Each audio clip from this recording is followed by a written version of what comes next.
Well, I'd like to welcome all of you to another webinar of the Addiction and Family International Network, and I'm very pleased to introduce Professor Ann Whittaker. She's a clinical academic in applied alcohol and drugs research and chair of nursing in the Nursing, Midwifery and Allied Health Professions Research Unit at the University of Stirling, Scotland. And this research unit is part funded by the Chief Scientist Office of the Scottish Government Health Directorate. And Anne's research focuses on inequalities, systems of care, and interventions for individuals and families affected by substance use. And she's also a trustee of the Addiction and the Family International Network. Anne has led several projects on the care of mothers and fathers who use drugs and psychosocial interventions for couples and families. And she has a particular interest in ecological models for understanding and responding to child and family welfare in the context of alcohol and drug use. So her talk today is on one such intervention called the Parents Under Pressure Program, the title of which is PUP for Dads, Findings from a Feasibility Study. And all of you who are here, you will be presented brand new data. So this webinar won't be available at our website directly after the talk, but only after, well, the findings have been published. So this still might take some months. So I'm especially interested to hear what Anne has got to say to us. And after the talk, there will be an opportunity for discussion. And if you have any questions, you can write them down in the chat. So I'll happily hand over to you, Anne, and I'll see you later after the talk. Thank you, Gallus. That's lovely. Can everyone hear me? Put your thumbs up because I can't see you. I think everyone has their videos on, off rather, and mute off. So little thumbs up signs can be used. Okay, now I'm just going to share my screen. So hopefully everyone can see the presentation. And I'm going to go from the beginning. Now, I can't see you, but Gallus can come in and tell me if you can see the full screen. Yeah, it's perfect. Good to see you. Thanks, Gallus. Thanks, Gallus. Okay, so yes, so the title of my talk today is called PUP for Dads, Results from a Feasibility Study. And PUP stands for the Parents Under Pressure, or PUP for short program. And there's a website there if you want to find out more about the program itself. Just a little bit about the research team. So the feasibility study was led by myself at the University of Stirling, but involved a large team, including Julie Taylor, for example, who's a professor of child protection in Birmingham. Sharon Dorr and Paul Harnett are the developers of the PUP program, and they're on the feasibility study. Peter Littlewood's a clinical psychologist. Andy Stoddard is our health economist, and Roy Robertson is a professor of addiction medicine, and he supported the work of recruitment in primary care. And Laurie Elliott is a public health researcher. So quite a large team. And just to start off, acknowledging who funded the project, which is the National Institute for Health Research, Public Health Research Program, was the stream that we got this funded under.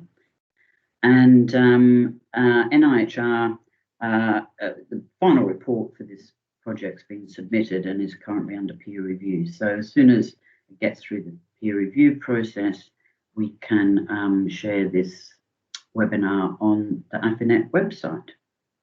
Okay, so what I plan to do is just give a brief overview of the Parents Under Pressure program, the model itself, for those who don't perhaps know a lot about it. Then I was going to talk a little bit about the study design for the Pop for Dads feasibility study and the kind of key research questions we were trying to answer through the feasibility study. Then some key findings, implications for policy and practice, and then a little talk around our future plans for a larger evaluation of the intervention. Okay, Gallus, just come in if there's anything goes wrong.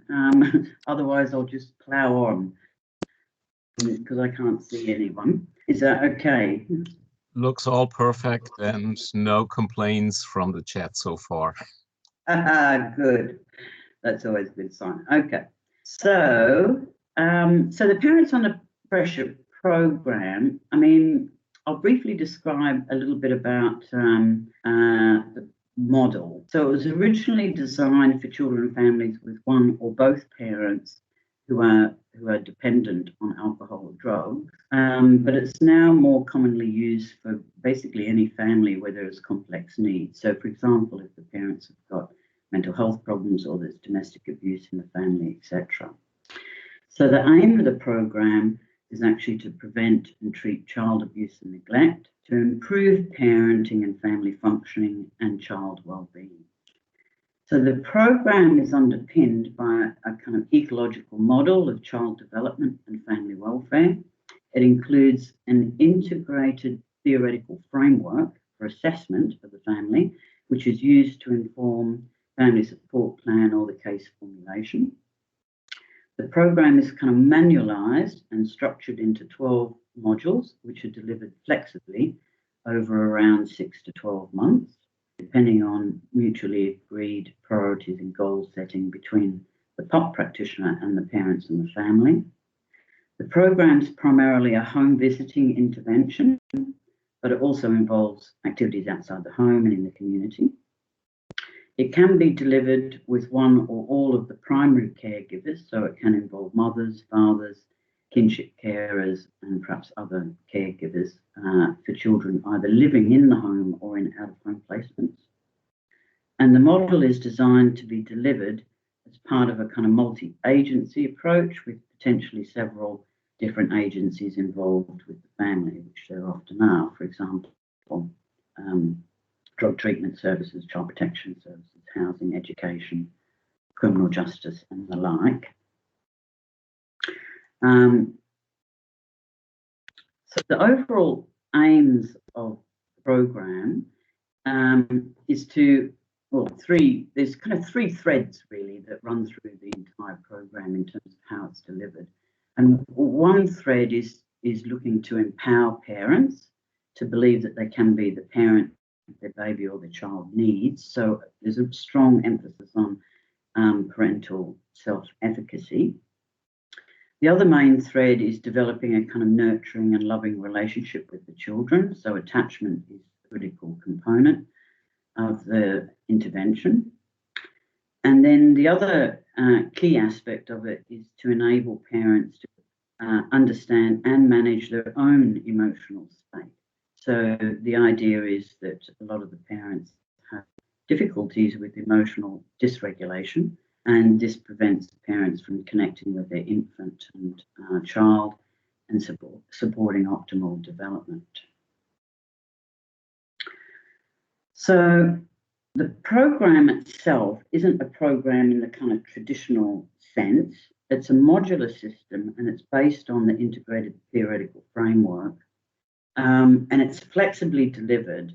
So that's very much a kind of based on a kind of case formulation. I think that's roadworks outside just started up. Let me know if that's going to be a problem.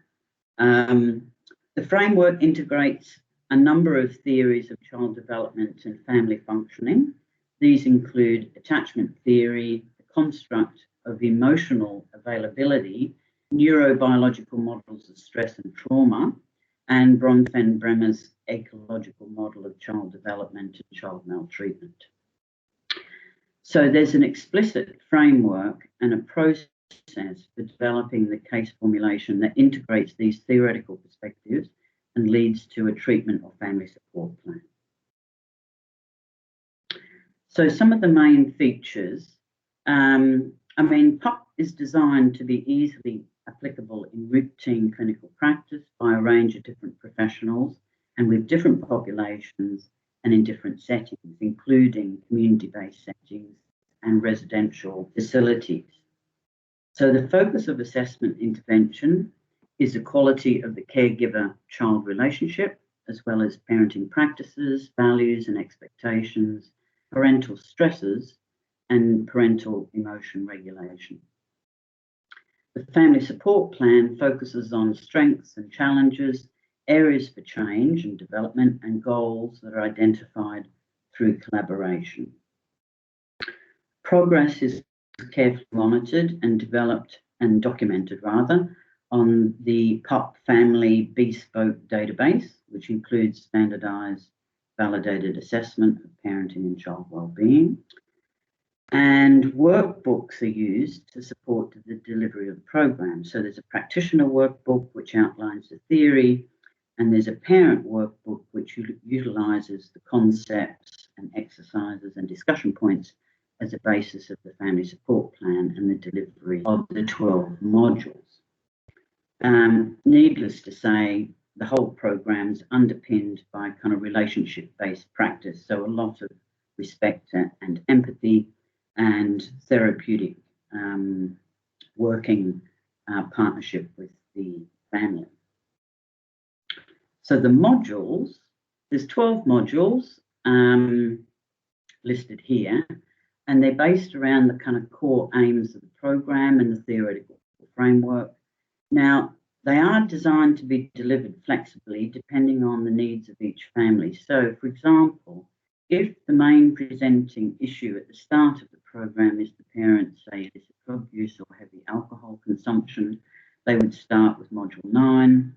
If the main issue was parental anger or impulsivity, they might start with Module 7. If the main issue was neglect of the child's health, they'd start with Module 6, etc. So not all modules are necessarily needed by all families, so progression through the program is individualised and determined by the assessment and the case issue. So I've put up here just a few papers. The program itself was developed in Australia over many years, probably about 15 odd years now, by Professor Sharon Dorr and Paul Harnett, who previously worked in London at the Maudsley. Sharon worked as a clinical psychologist in addiction services, and Paul worked as a clinical psychologist in child services. And they collaborated a lot on cases and realised pretty quickly that there was a gap in terms of interventions for this population. So it's been evaluated, the program itself has been evaluated for effectiveness and cost effectiveness in a number of different settings and with different populations of parents as well. I've included a few selected references here, but you can actually go onto the dedicated PUP website and view the various papers that have been published. What I wanted to do is just briefly mention the RCT that's been conducted in the UK. This was led by Professor Jane Barlow at Oxford University, well now Oxford University, she was at Warwick. And it compared the effectiveness of PUP compared to treatment as usual involving parents, which was mainly mothers, of infants aged 0 to 2.5 years. The previous RCT in Australia delivered it to families with children aged 2 to 8 years of age. So this study, which was delivered in NSPCC in the UK, across Scotland, England and Wales, it focused on recruiting pregnant women primarily and focused on the early years, basically. So I include the reference at the bottom there so you can have a read of that paper. And I'm just going to go to the data on effectiveness. So for this RCT, there was about 100, I think, in both the control and intervention arms, and the results of the UK trial showed a statistically significant positive PUP treatment effect on the primary outcome measure, which was the brief child abuse potential inventory.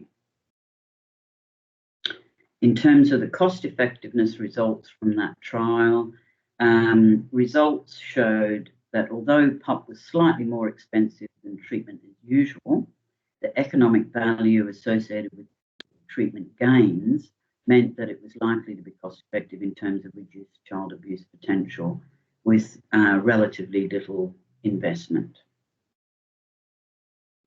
Another study that you might be interested in is the evaluation of the PUP program that was delivered in residential addiction treatments for women with children, as well as a residential unit for men with addictions.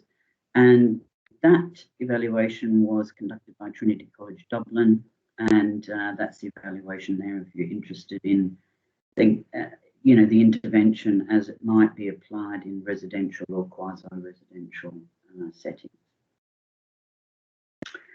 I just want to say a little bit about the training, supervision, and accreditation process for the Parents Under Pressure program. So in terms of implementation, the practitioner training is approximately 8 months in duration. It includes a kind of 2-day face-to-face training followed by repeat developmental training days and structured regular clinical supervision by a PUP accredited supervisor. And the PUP accreditation at the end of the 8 months is achieved by an independently assessed written family case study where the practitioner demonstrates understanding of the model applied in practice. For the PUP for Dads study, we trained around 12 practitioners across 2 services and 4 teams, but I'll come back to that later.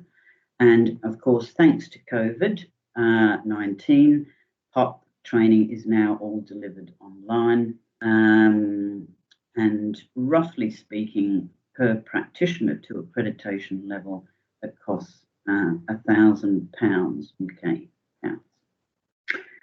Okay. Gallus, can I just check, is that noise of the roadworks outside causing problems? Probably. I just realized there are some people who are not muted, so please, all of you, check if your mic is muted. But I don't get any noises here. I'm not hearing any, and I've just unmuted myself to tell you. I'm not having any problems at all. Okay, great. Oh, okay. All right. I mean, it's probably more distracting for me, but I'll continue on. If it gets too noisy, tell me, Gallus. I can actually shut the window off. That might help. Okay. So I'll move on if that's okay. So to the PUP for Dads feasibility study. So the main aim of this study was to test the feasibility and acceptability of implementing PUP for opioid-dependent fathers and their families. Now, the main reason why we chose to do that was because most parenting intervention studies, as you know, tend to include mothers and often specifically exclude dads. And very few parenting programs will include fathers with multiple needs as well. So because of some of the clinical feedback we got from services who were saying, well, we're working with the mums okay, but the dads are the more concern for us, we thought it would be useful to look at including dads in this program and to see whether that was feasible or not. So there were specific questions, if you like, that we wanted to answer around the intervention itself. What could we actually deliver it in the voluntary sector, third sector, or local government social work services? Was it going to be acceptable to staff and the fathers and the mothers and everyone else? What were the kind of barriers or facilitators that would affect uptake and retention in the study, and also the intervention? And to what extent could it really be integrated with multiple other services in the UK?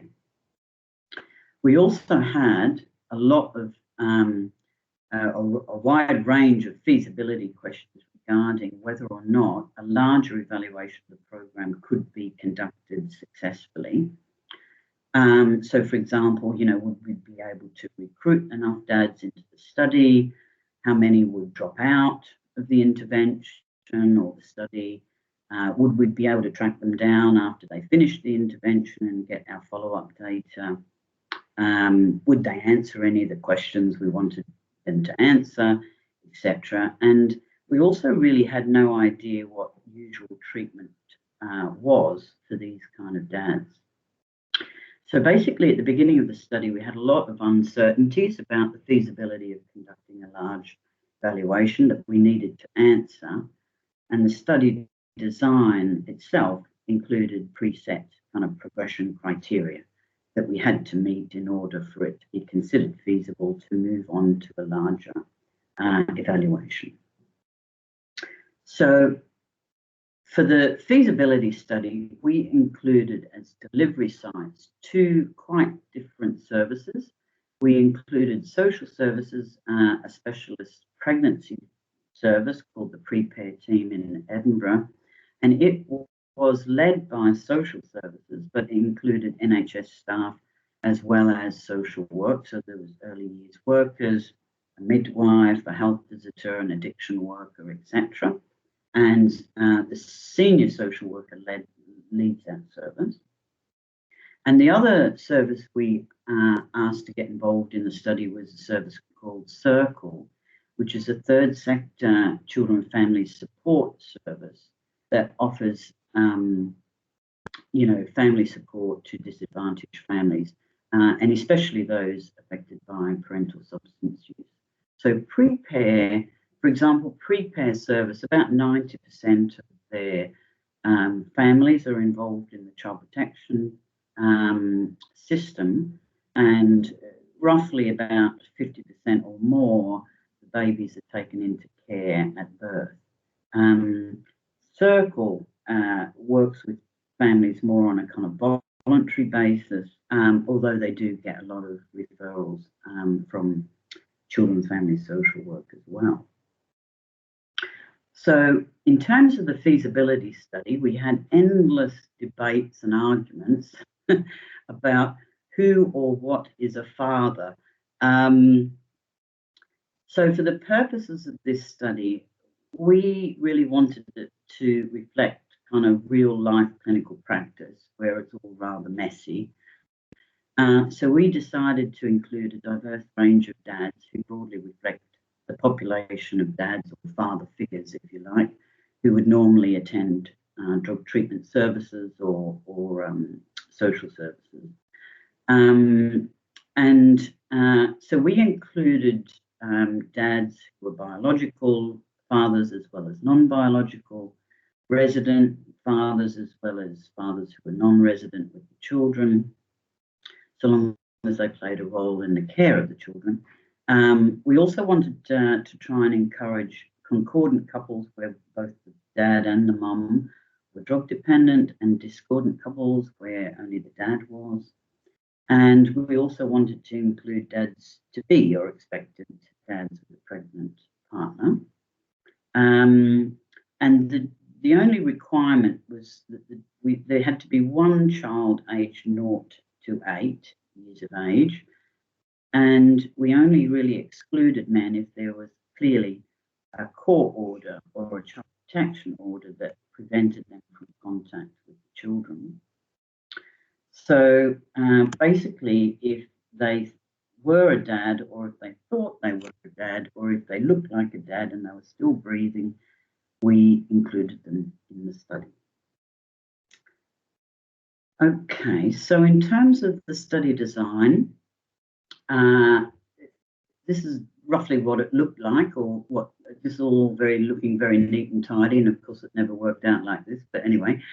So the plan was to recruit the dads, consent them into the study, then do baseline measures, and do a short interview with the dad and the mum just to see what their current and previous involvement with family support services had been. And the baseline measure, one of the measures included their observation measure. Then they were allocated to the intervention and received the PUP program, which was delivered by either Precare or Circle. Then we were to follow them up around 6 months. Originally, the developers of the program told us the program was about 4 to 6 months in length. So we arranged to do 6-month follow-up, one. Again, a whole barrage of questionnaires, a longer interview to see what the parents thought of the program, and the video measure as well. And then again, 6 months after they completed the program, same barrage of questionnaires and video. And then at the very end, we sought to obtain social work data on the child protection status, and also prescription data on their opioid substitution therapy. So there's a list of the kind of study measures that we use. There was some around parenting capacity, and there was some around child and well-being, parental substance use. We also sought to include economic measures, data on attendance, fidelity, etc. And in terms of the kind of qualitative aspect of the program, we included interviews with PUP practitioners, PUP supervisors, service line managers of who were delivering the program, and also focus groups with a diverse group of referrers into the program and the study. And we focused on their views around acceptability, training issues, supervision issues, implementation issues, and what they saw as the benefits and draw back the intervention. So now I'm going to move on to the study findings. How are we going for time? I haven't got a clock, but anyway, you can keep me right, Gallus, in terms of time-wise. I've got 2:28, is that correct? Right. Good, good. Okay. So I'll start with a kind of profile of the families who we did enroll in the study. Then I'll talk through some of the results of the key feasibility questions, and then finish up with a summary of the key findings and issues that we think are important for a larger evaluation. So 25 dads enrolled in the study, but it took a lot longer than planned. I'll come back to that.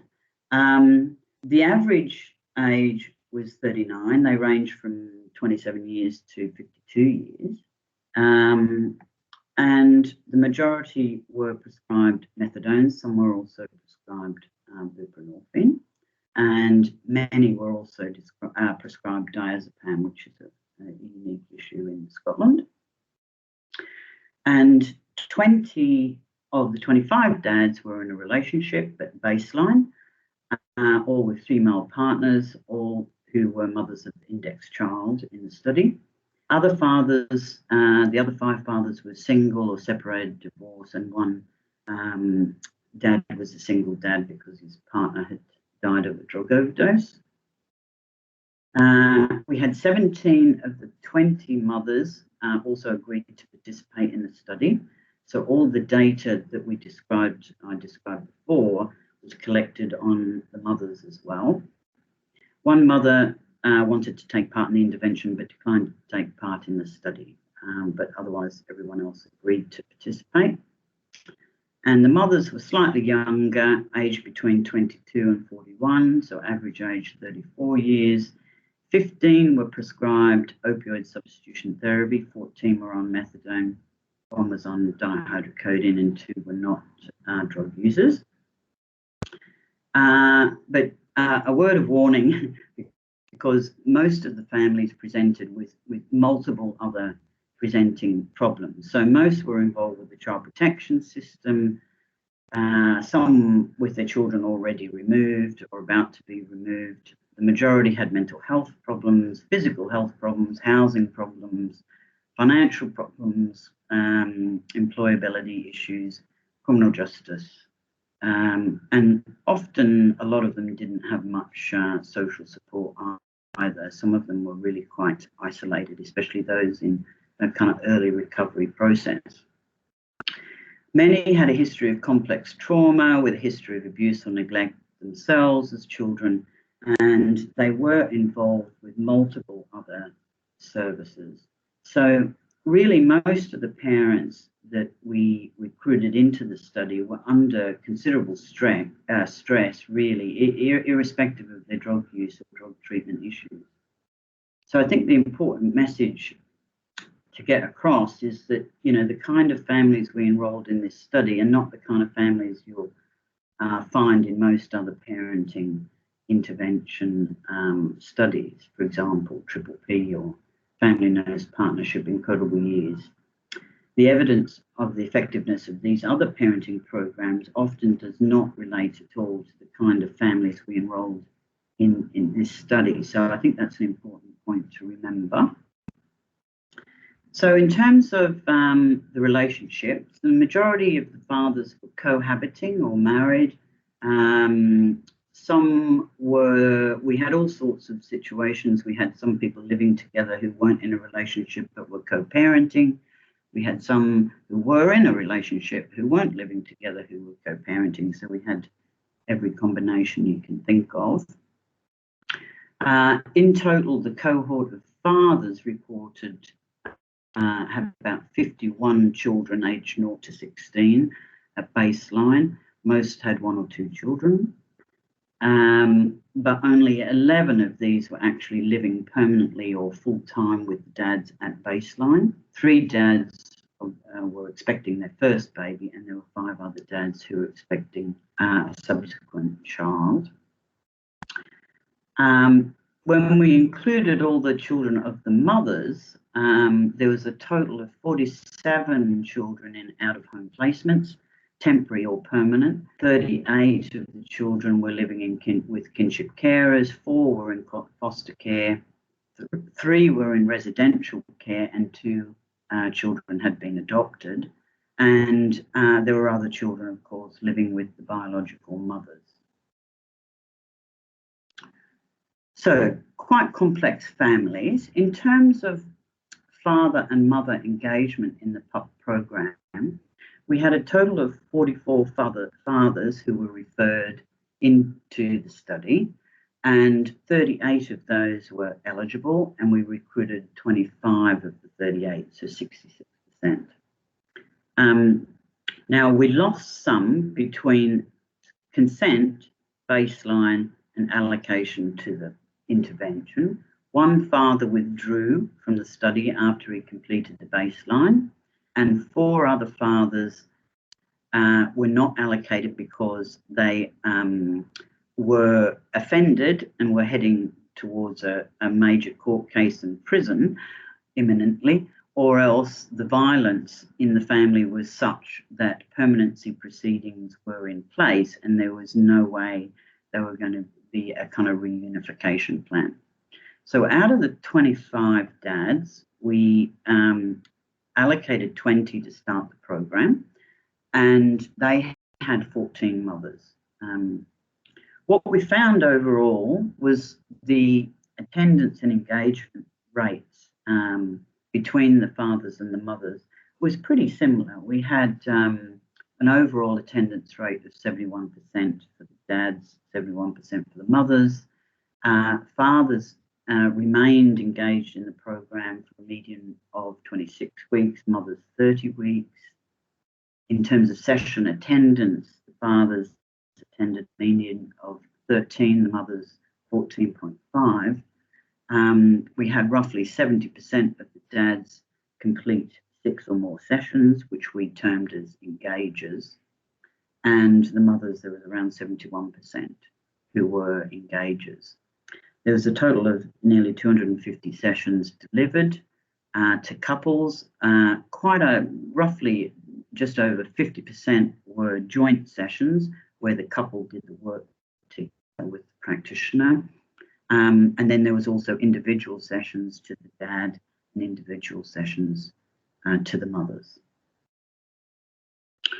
In terms of engagement in the study, not the intervention, we had 23 of the dads who completed all the baseline measures and the qualitative interview, the first qualitative interview. We had 16 complete the baseline and the follow-up 1 measure, plus the qualitative interview that asked about their experience of the program. And then 13 managed to do all 3 interviews, so that was included the follow-up interview around 12 months period. The completion rates for the dads in terms of the questionnaires, they got a real barrage of questionnaires, some of which were quite highly sensitive and intrusive, and took a lot of time, took them a number of hours each, the father and then the mother separately. But the completion rates of the questionnaires were remarkably high. And there were some questionnaires which we found were not really suitable in terms of the family circumstances, and also, they weren't viable in terms of the video, conducting the video measure when the child was in care, for example. Ooh. So, recruitment was a bit of a nightmare, as you can imagine. But what we found was it generally worked well. I mean, once we got over the hurdle of the gatekeepers, generally speaking, if we got dads referred and they answered the phone to us, a lot of them were pretty keen, and most of them we managed to convert to consenting into the study, which was promising. What seemed to work well was emphasising the kind of supportive nature of the program, emphasising that it was a whole family approach, including the mums and the dads and whoever else was in the family. And then the referrers needed to have a certain amount of information about the program to feel like they could kind of sell it and actively promote the father involvement. And of course, some of the feedback we got was that implementation of the program worked much better when the whole service was trained up in the program and the model was kind of adopted more or less as a kind of standard practice for these families. In terms of retention in the study, the researchers' skills and experience was really important here, and the Poor Ethics Committee kept raising their eyebrows around our methods of trying to track down families, and it was bordering on harassment really. But most of the families kind of ended up saying, "Oh, I'm so glad you didn't give up on me," and etc., etc. So patience was the name of the game, and we did home visiting for the data collection. And we just finished the data collection more or less in time for COVID, so we were quite lucky there. It would have been scuppered, I think, if we'd been trying to do all this data collection remotely. So an important point in terms of the outcome of the initial qualitative interview with dads and the mums, pretty much most fathers reported no previous involvement with parenting or family support interventions. Most were pleased to be invited into the program, and the mothers were also surprisingly super keen for the dads to be involved, generally speaking. Here's a few quotes. Excuse me. Cool. So one non-resident dad said, yeah, for me as a dad, I was basically told that it was a child and family service. And as I was no longer a member of the family, they couldn't help me. Another father said, oh, well, I've not had access to, any support for parents that are maybe run by like the council or the government or anything like that. I've had nothing.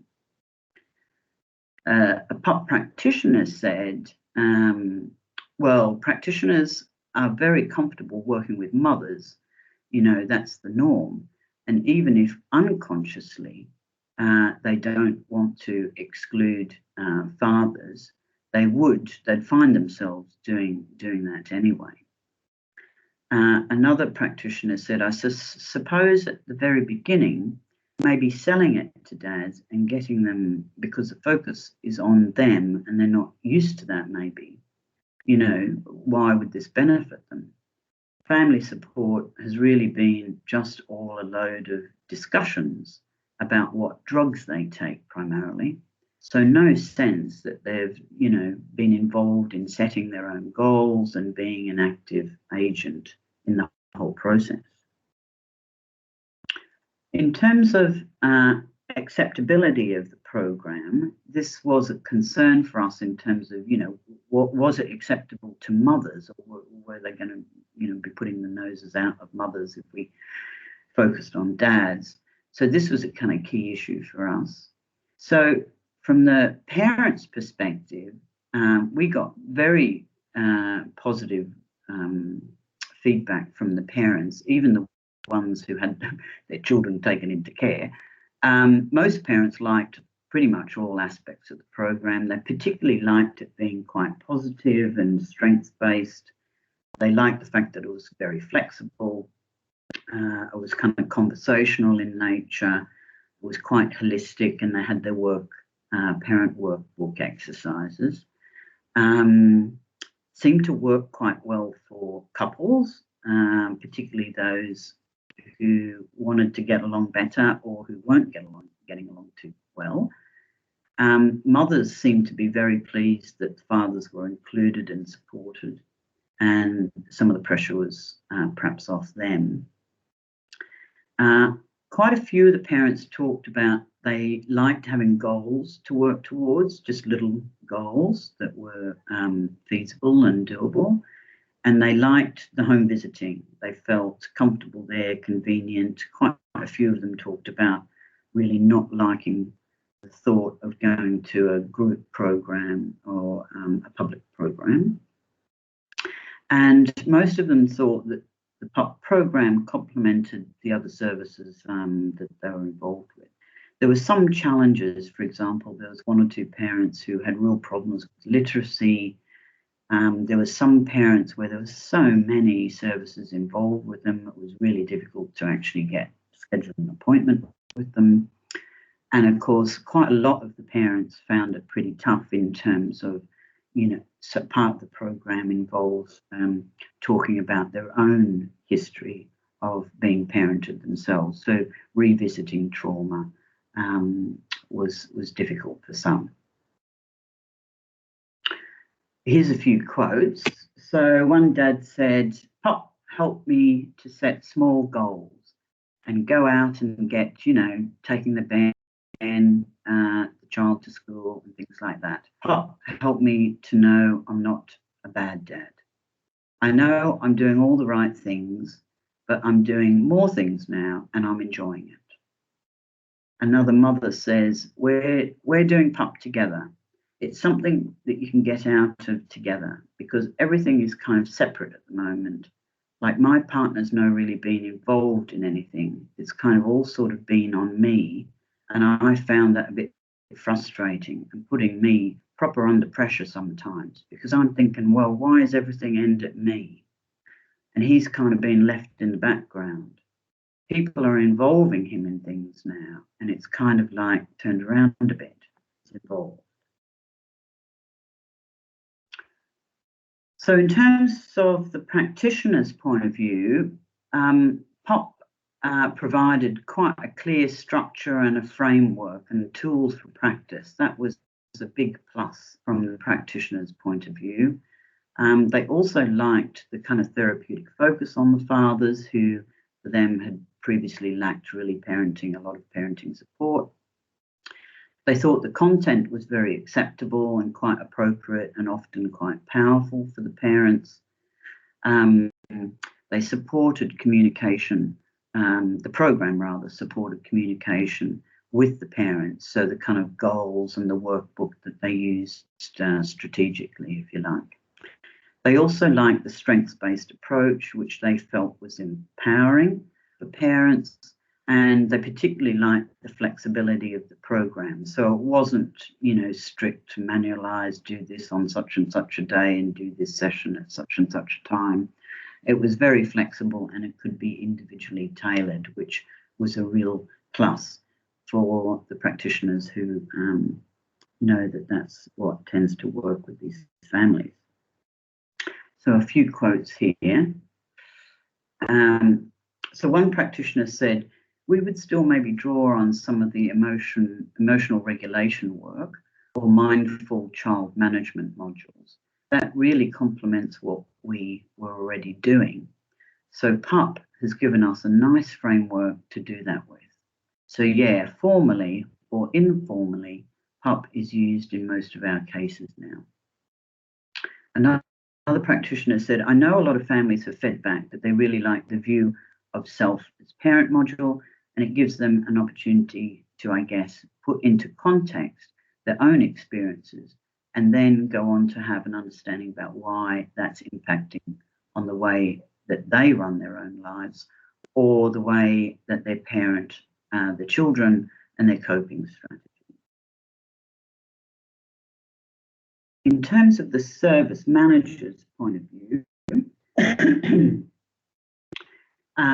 again, positive feedback overall from the line managers and the senior managers. So they found it quite acceptable, and generally speaking, they were all fairly keen to support ongoing implementation. Actually, since the study's finished, both organisations have got more staff trained, and delivering PUP has become more integrated and expanded in the service. So that's probably a good, the best feedback we could get. I mean, often you do these kind of intervention studies and afterwards, the program falls by the wayside. So I think the fact that both services have expanded the delivery of PUP is probably a good sign.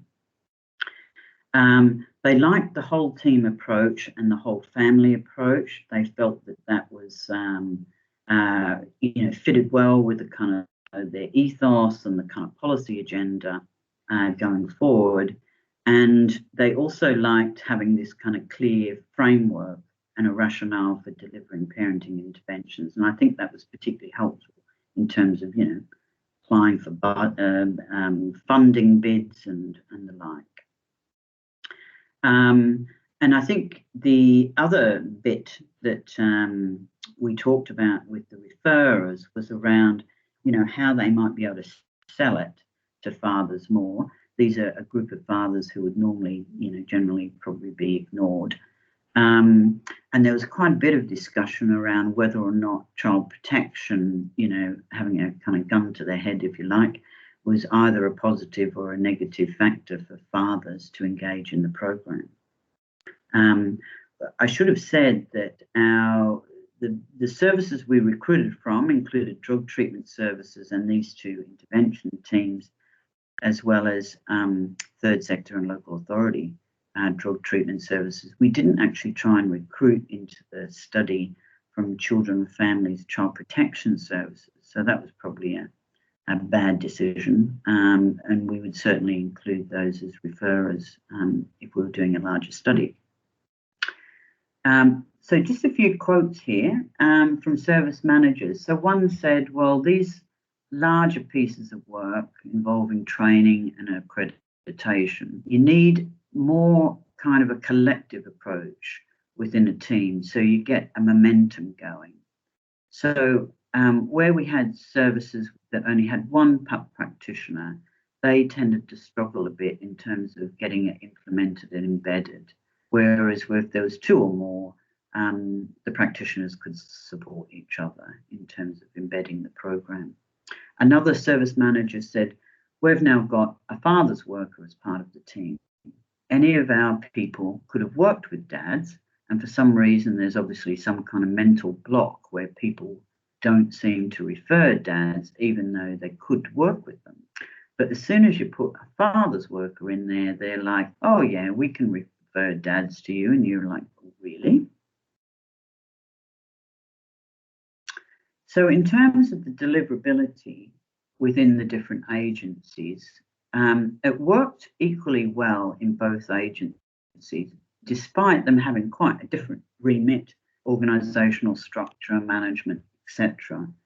And what worked particularly well was offering clear support, obviously, for the staff trained up in the PUP program, support for them to follow through on the delivery of PUP and reach accreditation, attend supervision, that kind of thing.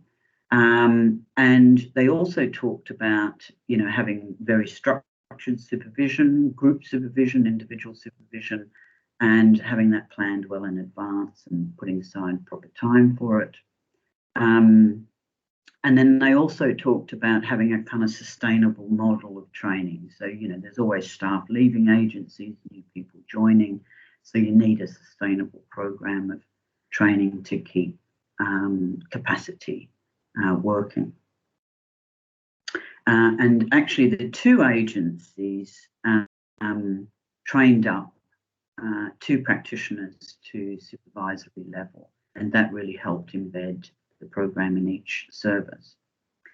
So in terms of perceived impact on PUP, I mean, there was lots of things that the parents and professionals said individually, and there was quite a lot of overlap in their view of the perceived impact. And reassuringly, the professionals tended to focus on the same things that the parents focused on. But what I thought I'd do is just give you some quotes to have a look at what the fathers said. So one dad said, it's a lot better, a better understanding of his way of thinking, that's his child. And that I never used to, it's like I was brought up with my grandparents, as I said, brought up where children should be seen and not heard. So that's kind of the deal I had with my other kids and with my boy. And everything's changing. I've kind of, it's more about him. I can understand where he's coming from as a kid and not knowing things. I do get why sometimes they react the way they react and things like that, and not understanding. And security and safety, and how important that is to feel secure. Another dad said, PUP causes you to look at how you're parenting. You never do that because you just dawdle along when you're a parent and you do what's needed. Whereas until you look at yourself, then you can't change nothing until you look at yourself. And another dad said, just getting me to connect more with my daughter, because I felt disconnected because of my anxiety and not going out and that, not being able to play, like not a lot of dad stuff, going to school, going to the park. Another dad said, I think my PUP worker, he works more with the whole family, whereas other services, they're just working with my boy, or like with our drug use. Like he knows the whole family picture really, because these things are all related, aren't they? Another dad said, just like if he's misbehaving, just what is it called? The pause button or something. So you're not jumping right in and shouting or giving him a row. Just like stopping and thinking, is it really that bad what he has done? Oh. So another one said, on a personal level, it's given me a lot more insight into how my kids were kind of thinking. Obviously, as I've said to you before, it's the kids that suffer. I can sit and I can wax lyrical all day long about, woe is me and how bad I feel. But really, learning a lot more about how it affected them, that was really, really super helpful.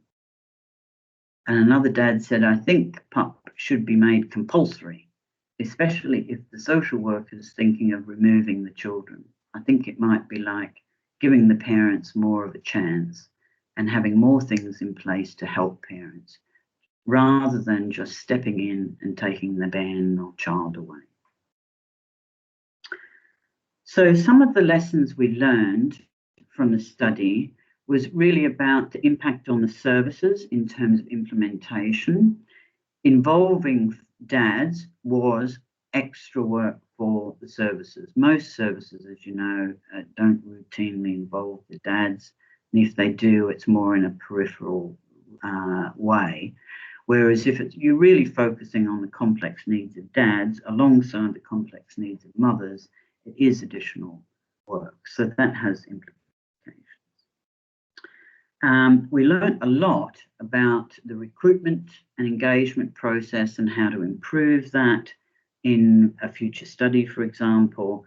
And, you know, some of it is systemic because of the kind of current focus on mothers and mothering. So really a lot more support is required to help practitioners actually deliver father-inclusive practice. At the moment, I think, generally speaking, fathers are seen as optional and not essential to the child wellbeing agenda. So the conclusion we got to from our quantitative and qualitative analysis was really that a larger evaluation is feasible. However, that would have to assume that there's sufficient resources to support recruitment, which was very time-consuming, retention, which was very labour-intensive, and data collection was also very labour-intensive. So that is a kind of study funding issue. And the other caveat was around being able to provide sufficient implementation support for services to embed program in practice and to scale it up. So that would be about, you know, greater buy-in from services and the kind of policy and commissioning for whole family interventions as being, you know, what's driving service provision. We decided that in terms of a larger study, we concluded, and a lot of this was feedback from our expert event, was that a pragmatic evaluation focusing on real-world implementation of fathers would be most feasible and clinically informative. So that would be a mixed methods study, quasi-experimental before and pre-post-test design. We explored all the possibilities for a randomized controlled trial to the nth degree, and we ruled them out as either unsuitable, unethical, too costly, or not feasible. And I think that is nearly me. I've put up a thing there that I might come back to in terms of if there's questions around thinking around the implications of the study. And I'll stop there for questions. That's okay. If anyone's still there. Yeah, so thank you very much for this excellent talk. And now we have about half an hour time for discussion, questions, and the like. So if any one of you has got a question, you can write it in the chat, or you can just unmute yourself and ask Anne directly. Great. I'm just looking at the chat now. So. Oh, hello, Deborah. There's a message from Deborah. Yeah, she had to leave earlier. Oh, good. Oh, that was good that she came. Well, maybe as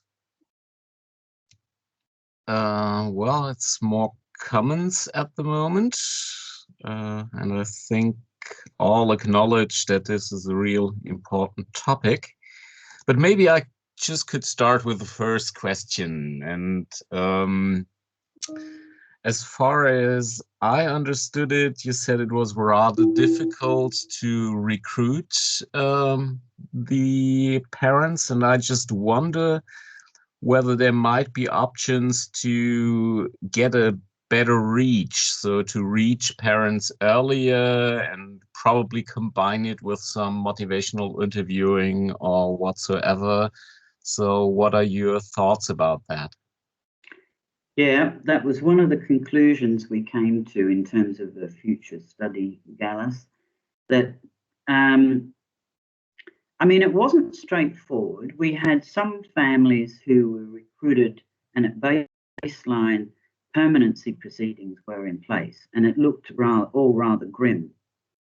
And some of those parents completely really engaged well with the intervention, turned their lives around, and by the end of the follow-up, they had the baby back home and they were off the child protection register. So others, they were on permanency proceedings at the beginning, and everything, went downhill, and there was very limited contact, and social work reduced contact. So that made it actually quite tricky to try and deliver the intervention. So I think you're right. I mean, ideally, we'd like to capture them at times of transition. So, for example, at the point when they're referred into the child protection system is a good point to recruit. They're generally highly motivated one way or the other to engage. The other point is perhaps parents coming out of prison who, again, are maybe motivated to try and start, a new life. Other times might be parents who are just starting methadone, for example, and are keen to kind of change their life. So I think there's lots of points where we can try and focus recruitment. But the biggest hurdle we've got to get over is gatekeepers not really engaging with men as fathers. And also, even if they do engage with them as fathers, they often just identify them as problems and they would rather get rid of them, so there was quite a bit of that. There may well be quite a bit of justification for that. But yeah, I mean, it was really pretty tricky, and we were very keen to identify dads and then recruiting the mothers on the back of the fathers. We didn't want to recruit the mums first and then the dads second, if you know what I mean. Now, that had implications for how difficult it was. But if anyone's got wonderful suggestions around how to recruit dads, I mean, even identifying who a dad is was a challenge, to be honest. Yeah, thanks. And there is a question in the chat from Johnny Costello, how the children's views were sought, and he explains it a bit.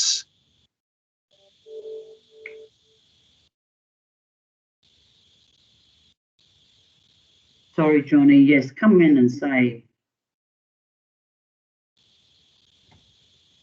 Yeah, so I'm just curious about, you say that you're taking a whole family approach, and obviously part of that would be about, the experience of the children, so that if parent capacity, ability, response, regulation was being positively impacted by the programme, well, who better to elicit the views of around that than the children themselves? I'm just very keen that, was that part of the programme? Did that happen as part of it? And if so, I suppose it's fundamentally saying, were family relationships stronger from the children's perspective rather than just the parents' perception?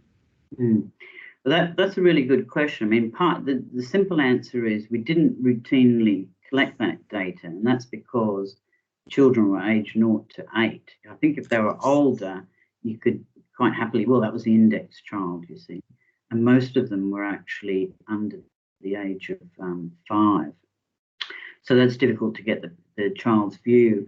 But we were really keen to look at the kind of logic model of the program, if you like, is based around improving parental emotion regulation, improving nurturing, improving self-efficacy, and that in turn is likely to make the family environment, the wider caregiving environment, more conducive to good child welfare and good child well-being. So the measures we were looking at was really around child well-being.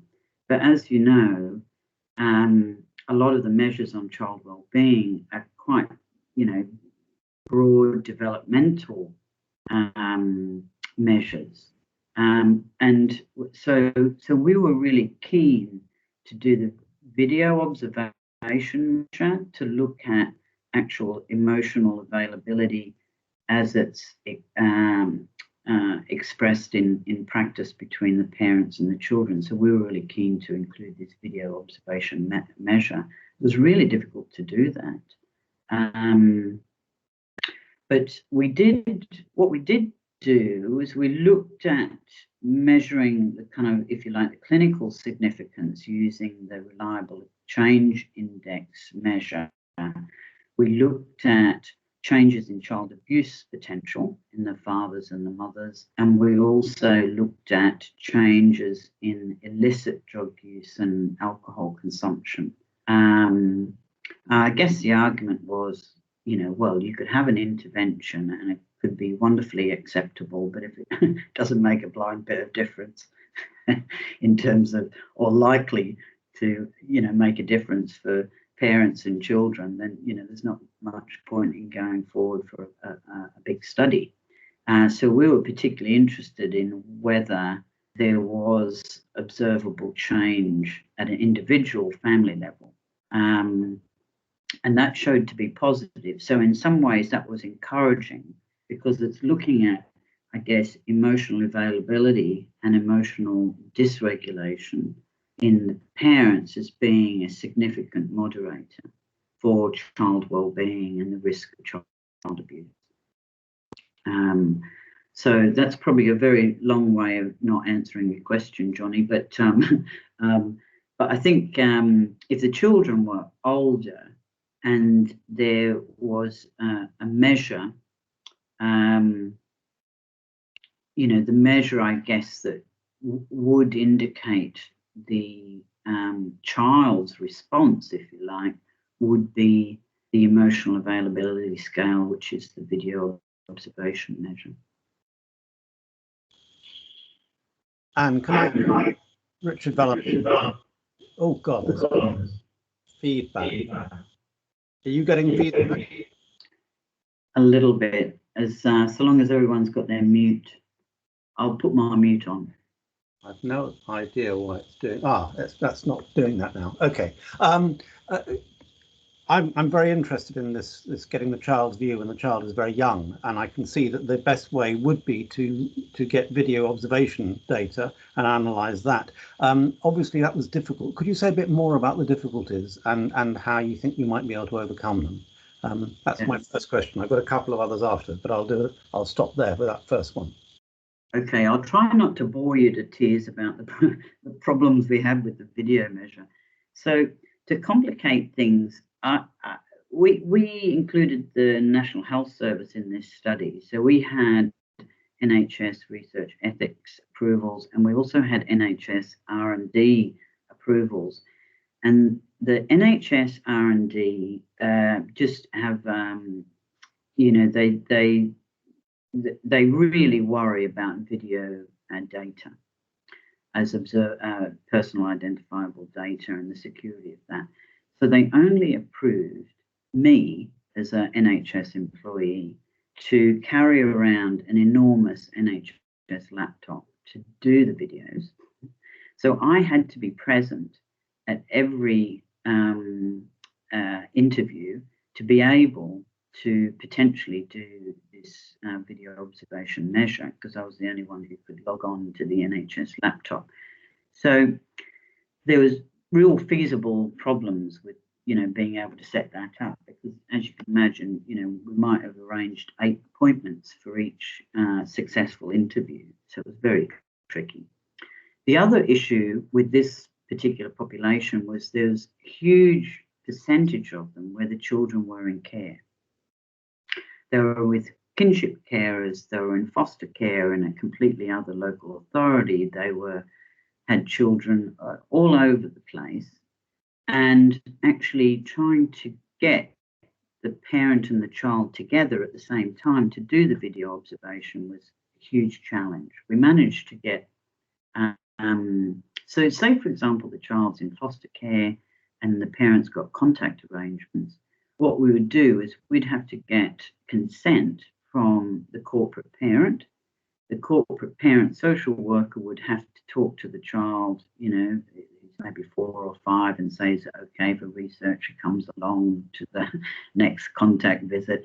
Then that would all have to be set up for me to go along to the contact visit to take this 10-minute video. So the practicalities of it, or as you can imagine, you're probably rolling your eyes at this stage. But so it wasn't any objection from the parents. The parents wanted us to come and see them with their children often. It was just the practicalities.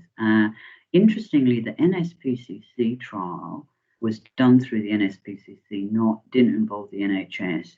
And the recording of those video observation measure was just done on a mobile phone. And they, you know, they had much better success than us in getting that data. Yes, I can see. Sorry, you can mute again, Anne, because I think it's your mic. Yeah, I can see that the practicalities and indeed the practicalities generally of doing research in the NHS are really, really tricky. One of the reasons why I left doing it, it's just far too difficult. But you talk about, it's interesting. So there were a number of children who were in care, a number of children who had kinship carers and so on. Did you triangulate any of the data that you got from other people, therefore, who knew the children? Because obviously, if you can't observe the children themselves and you can't interview them because they're too young, a third method is to get views from people who spend a lot of time with the children. And in my experience, kinship carers and other foster carers are extremely good at picking up changes in children as a result of changes in parents. Yeah.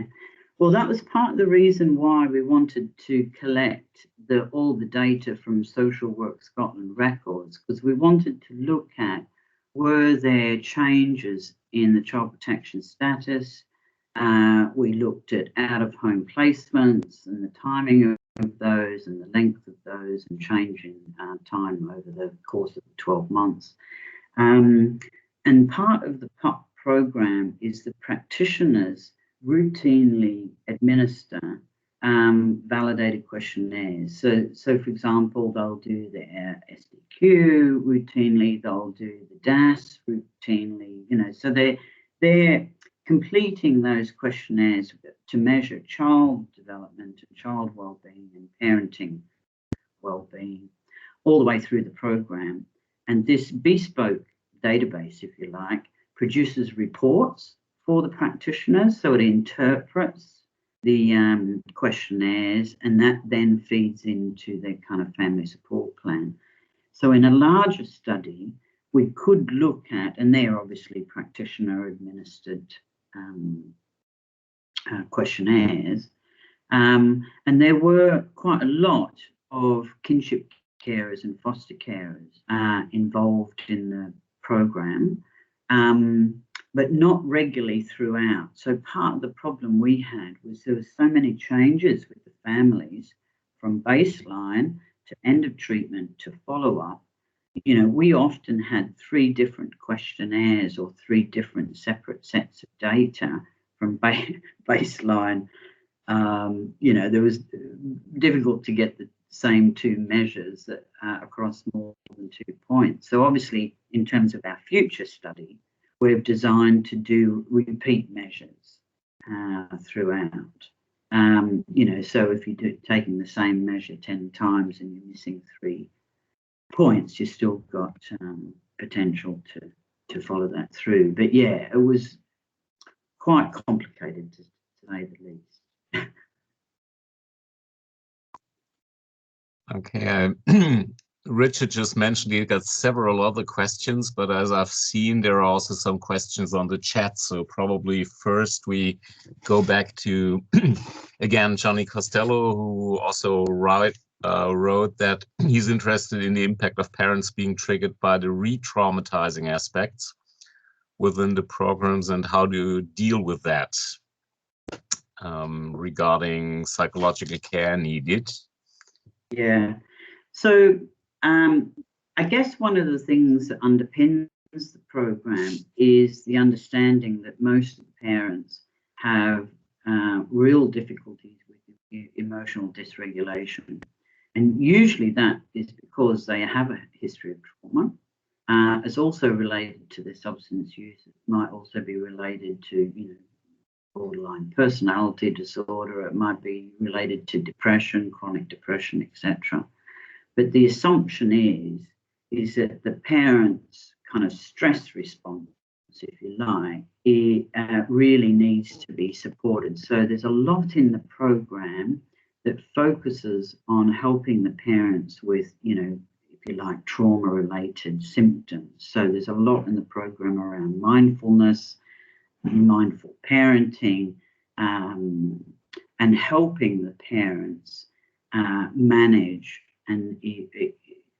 their own emotions better, and then also, you know, if they've got emotionally dysregulated children, also, you know, managing their children's behaviour better. But as you know, a lot of parenting programs don't address emotional dysregulation of the parents. They might teach parenting skills, and that's trying to teach parents how to manage children's emotional dysregulation, but not their own. And that's really kind of acknowledging, you know, a lot of the trauma history, if you like, of many of the parents. I hope that. Right. There are also 2 other questions. First, given that isolation was a factor named in the baseline measurements, if you consider the concurrent or follow-on support groups for the families. Yeah, I mean, it's an interesting question because what we did essentially with these 2 services is these 2 services, as you can imagine, like Prepare and Circle, actually have a range of support that they offer parents. So they already have existing groups. They have, you know, a mother's group, and they also have a dad's group, and, you know, so the PUP program provides a kind of framework, if you like, whereby, you know, the family support plan might include quite a big focus on improving levels of social support, for example, connections with the wider family, connections with friends or other mums, other dads, that kind of thing. So the PUP program is not designed, if you like, to be a kind of standalone. You know, it's meant to be an overarching kind of framework. And a lot of the parents in the program continued to get ongoing support from these services after they'd finished the program. So it wasn't like they finished the program, all done and dusted, all your problems are sorted, off you go and live happily ever after. Of course, you know, we know that a lot of these families need very, very long-term support in all sorts of areas of their lives. So I don't know whether that gives you a sense of how it fits in the wider scheme of things or not.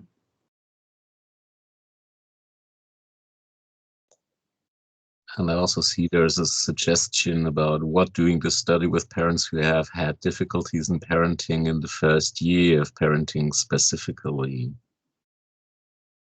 Yeah, I mean, the program is designed for parents of all ages. What some of the feedback that we had actually from some of the parents, because we had, for example, 2 couples where they had a newborn baby and the baby had neonatal abstinence syndrome, and it was treated for that in the hospital, and they felt that the parents' workbook and the program didn't sufficiently kind of address those particular issues around how do you care for a baby with special needs like that, for example. So there was, what the practitioners did was they kind of formed a kind of community of practice. So, by the end of the study, there was quite a lot of trained practitioners, and they were getting together, forming a community of practice, and getting together all these resources, like resources for parents of how to care for a baby with neonatal abstinence syndrome or special needs. And the program has been specifically delivered to parents with children with fetal alcohol syndrome, for example. So it's kind of designed in a way where you could potentially accommodate children with special needs, as well as, just regular, getting to be a first parent and understanding child health and development and all the rest. There was quite a bit of feedback how the parents liked the learning around child development and understanding the child and seeing the world from the child's point of view, all that kind of stuff. That came across pretty strongly, yeah.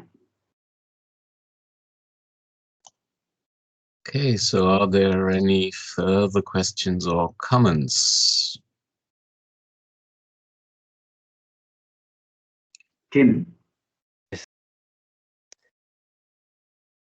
Yes, and can you hear me all right? Yes. Yes. And thank you very much for taking us through such a complicated bit of work so carefully. I must say I'm full of admiration for you having done a study like that, which is so difficult, almost at every step of the way. There were complications, and I'm not surprised. And you explained very well why there were complications. But you managed to get quite a good size sample, and you managed to get a lot of very interesting conclusions to it. So I was very interested in your final comment, which was that you've decided against a randomized controlled trial, a bigger trial using the gold standard. We're always told this is the gold standard for research. So I'm interested to know what you intend to put in place of a randomized controlled trial. I have to say that I'm always rather skeptical about the idea of a randomized controlled trial in an area which is so complicated. I mean, the idea of a randomized drug trial is you've got a very clear dose of a drug, who's getting it, and who's getting the placebo, and that just does not apply in the field in which you're working. So I'm interested in your comments on that and what you are now thinking you will put in the place of a randomized controlled trial. Thanks, Jim. That's really good, and I really concur with your thoughts about that, because when we were thinking about this, we were thinking these are really complex families with complex needs. It's a complex intervention. It's multi-component, and it's delivered in a complex system of care as well, with multiple services. So, all those complexities just make, the idea of a RCT, just make you want to retire early, really. But we worked with our study design expert, and we kind of went through every single RCT design we could think of, and kind of ruled them out. And there was a strong there's a strong call actually from policymakers and practitioners that whatever main study followed, it had to be very much, you know, in tune with what they were doing or what they would be doing in the future, and it had to fit with you know, real life world of messy you know, commissioning of services and all the rest. So we got a strong pull, I think, if you like, to say about designing a study that services would engage in. You know, they'd be willing to deliver the intervention, that they could still deliver it as if they were just doing their normal practice. You know, it had to be very much an intervention that could be embedded in normal service delivery, and it had to be a realistic intervention that fitted with the service, with the families, had to be acceptable and all the rest. So what we've planned is that it's a kind of standard, if you like, pre and post test study design. What we thought we'd do is do multiple data collection time points, and the statistician wants to do look at the importance and trying to get to grips with what are the key moderators. So, for example, they've done some early testing on what is the key moderator for reducing child abuse potential. And so far, that's looking like parental emotional regulation is the main moderator.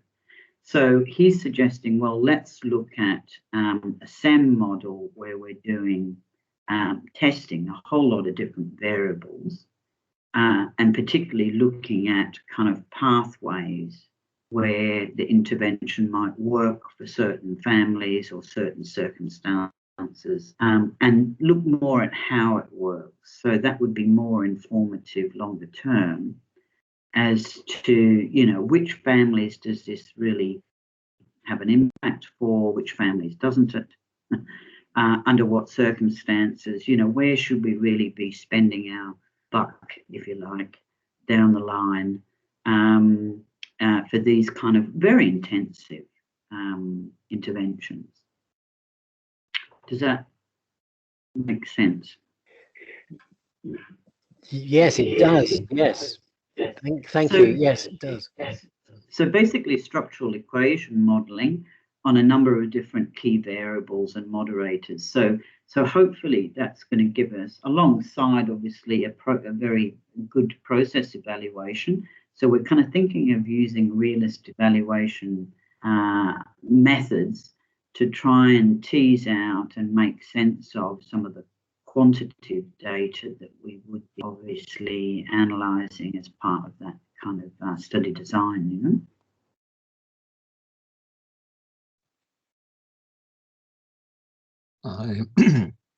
I also see there's another important question, if it's possible to buy the workbooks.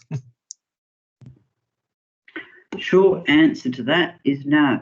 The workbooks, as you know, are very much built in as part of the program, and I think, as far as I know, the parent workbooks and the practitioner workbooks are only provided as part of the training. Now, I don't know, is Jenny, there is the UK POC trainer, Jenny. Oh, there's Jenny. Jenny, you could probably answer that question simply. Hi, everybody. I'm afraid it lists me with Jenny Moffat instead of Jenny Carpenter, just to, it's like a hidden identity. My professional name is Jenny Carpenter, so just to confuse everyone, I've come on with my married name. Yes, I'm so sorry I wasn't able to join from the start, everybody, but I can answer about training. The workbooks are a part of the package that somebody would get when they sign up to do pup training and accreditation, which is an 8-month process.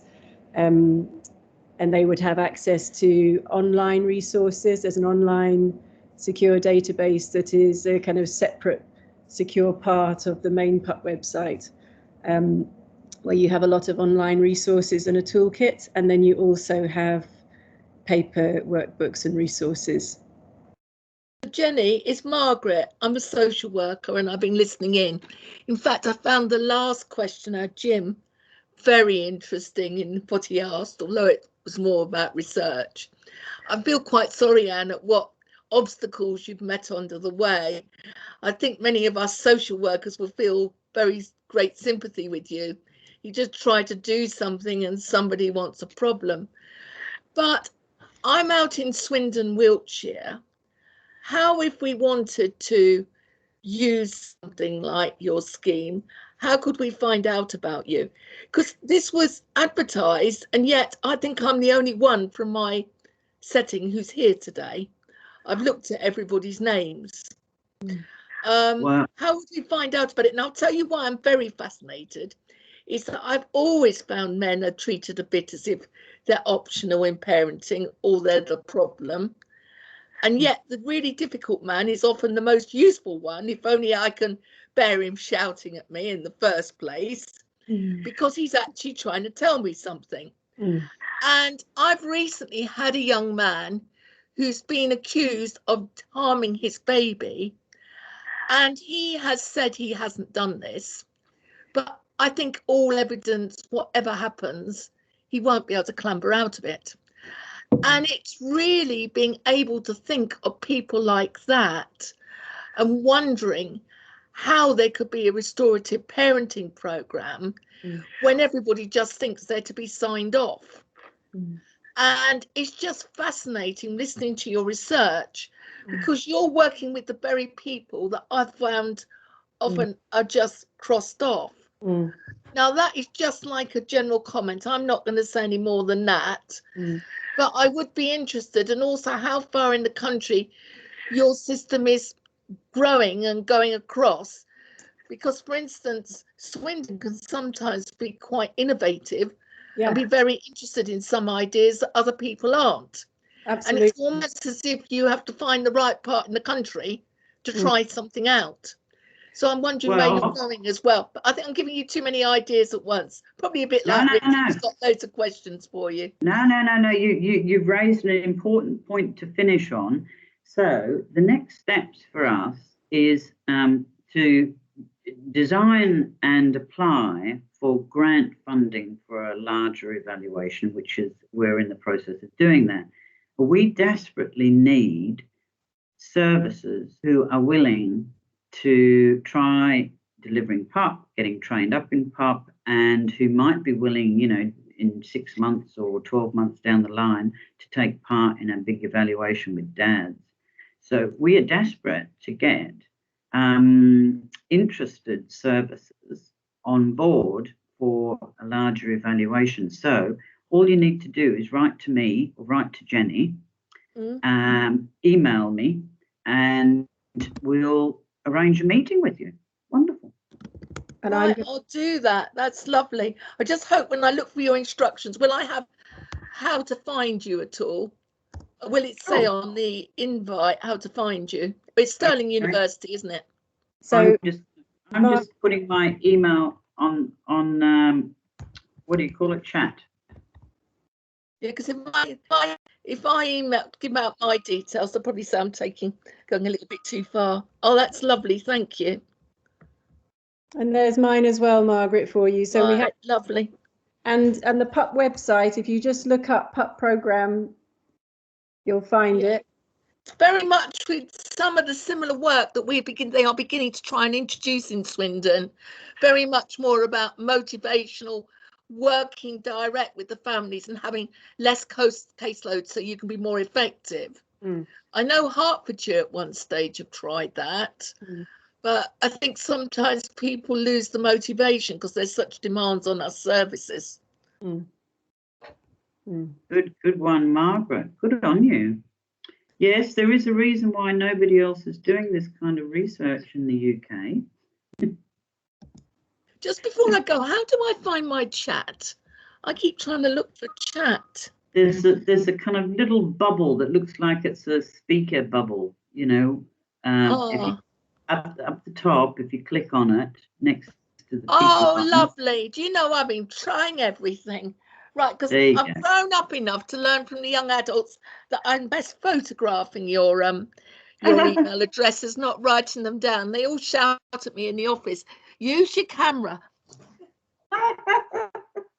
Brilliant. Well, that might be a good time to stop, Gallus, if that's okay. And I'm got to shoot off to another meeting in 5 minutes. But that's been brilliant. It's been really lovely to have so many people sit in and listen and to me waffle on. So that's good. And if anyone else is interested in getting more information about the Parents Under Pressure program, just drop me an email and happy to have a chat about it. Wonderful. Thank you very much. I would also like to add that this is just part of a series of webinars that AFINet is conducting on a monthly basis. And if you're interested in other works, you just go to the website afinetwork.info. And there's a list of all the webinars yet to come. You can also watch the videos of the webinars that have already taken place. And of course, if you're not yet a member of AFINet, we would invite you to join us, since there are other resources on the website and membership is free. And we are planning to have, well, webinars for at least for the rest of the year on an almost monthly basis. And there are various important topics regarding working with family members. And of course, thank you all for your input in the discussion. And of course, most thanks goes to Anne for your excellent presentation. And within a few months, it will be possible to see the video, but first of all, you need to get the data published. So again, thank you all, and I would like to see you again in one of the future AFINet webinars. Gallus, Great can we day. ask where before we go, can we ask where you are in the world? Me?